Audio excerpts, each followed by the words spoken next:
जय शनिदेव। जय शनिदेव पूज्य भैया जी। जय शनिदेव पुत्री। आज एक बार फिर जैसे कि आप सबको पता है कि दिवाली आने वाली है, तो ये पॉडकास्ट जो है अब दिवाली स्पेशल है। आप लोगों के मन में जो भी सवाल है उनसे रिलेटेड हम भैया जी से प्रश्न पूछेंगे और उनका उत्तर उनसे जानने की कोशिश करेंगे। तो आइए सवालों का सिलसिला शुरू करते हैं पूज्य भैया जी के साथ।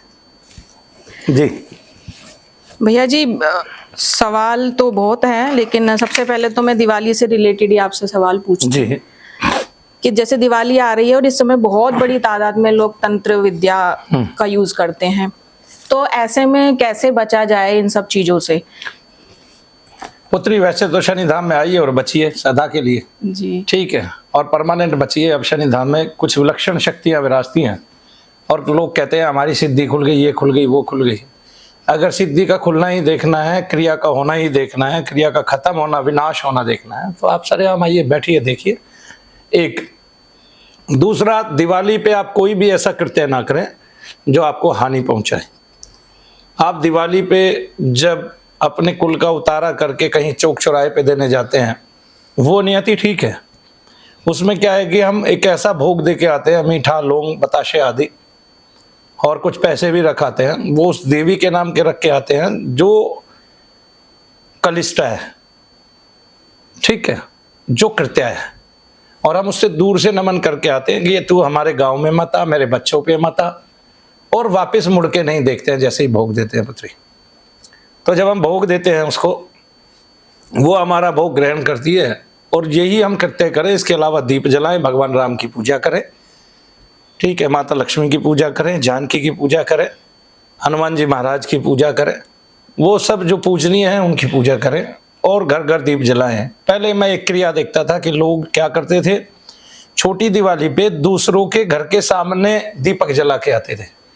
तो जो छोटी लड़कियां, कन्याएं हैं, कुंवारी कन्याएं थी, वे सारी की सारी गांव में एक छाछ, छलनी, और उसमें बहुत जो छलनी होती है जिसमें अनाज छानते थे, पहले लोहे की बनती थी, लोहार बनाते थे, वो उसमें जगह जगह दीप रख के ऐसे जला जला के, सारे दीपक जला के ही लेके आती थी, और अपने 50-100 घरों में जितने उनके कुल के थे या आसपास के थे, सबके घरों में उनकी घर की चौखट पे, देली पे दीप रख के आती थी। तो पहले ऐसे दूसरों घर में सदा दिवाली रहे, दूसरों घर में सदा जगमगाट रहे, ऐसे दिवालियां जलाते थे। अब जो है हम क्या करते हैं कि दिवाली अपनी मनाते हैं, दूसरों की वो करते हैं। देखिए, अभिचार जो है वो हमारे वेदों की परंपरा है। वेदों में अभिचार शब्द कृत्या, कलिष्ठा, खेचरा, भूचरा, इसके अलावा कुष्मांड और पिशाच और रक्षगण, इसके अलावा ये बहुत सारे वर्ड जो है हमारे अथर्ववेद में आए हैं। इनके उन्माद आए हैं, वही उन्माद हमारे सभी तंत्र ग्रंथों में लिखे हैं। उनसे ज्वर चढ़ता है, कष्ट होता है, नजर लगती है, देव दोष होता है, श्राप दोष होता है। तो ऐसे हमारे यहाँ एक लड़का रहता है, तो उनके परिवार में श्राप दोष चला रहा है, तो हर दिवाली कोई ना कोई मृत्यु होती है, और 16 मृत्यु हो चुकी है करीब करीब 28 साल के अंतर।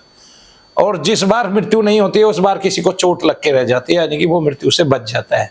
यानी कि किसी की मृत्यु आ रही होती है और वो भाग्य से बच जाता है, तो अगली बार फिर किसी और पे पहुंच जाती है, तो मृत्यु निश्चित होगी।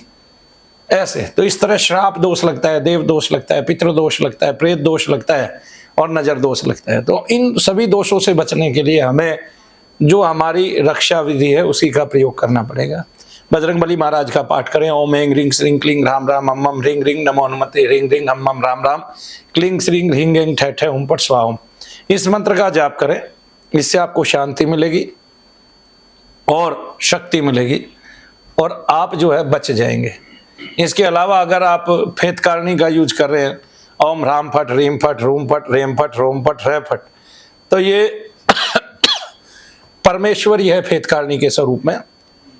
तो जो परमेश्वरी देवी है, जब हम फेतकारणी के साथ उसका जाप करेंगे तो हमारे घर में कदापि कोई जो है ऐसी कुचेष्टा नहीं कर पाएगा। उस समय जब ये त्योहार चल रहा है तब हम इससे बच जाएंगे, और ये नदारद हो जाएंगे, ये सभी तत्व मिट्टी में मिल जाएंगे, धूमिल हो जाएंगे। देखिए, जब कोई क्रियात्मक रूप में आता है और आप भी इधर से क्रिया कर रहे होते हैं, ठीक है, अपने बचने के उपाय कर रहे होते हैं, शत्रु जनित क्रिया का नाश करने के लिए कोई उपाय कर रहे होते हैं, यज्ञ करा रहे होते हैं, कर रहे होते हैं, तो खुद से यज कीजिए आप और इन सब चीज़ों से मुक्ति पाइए।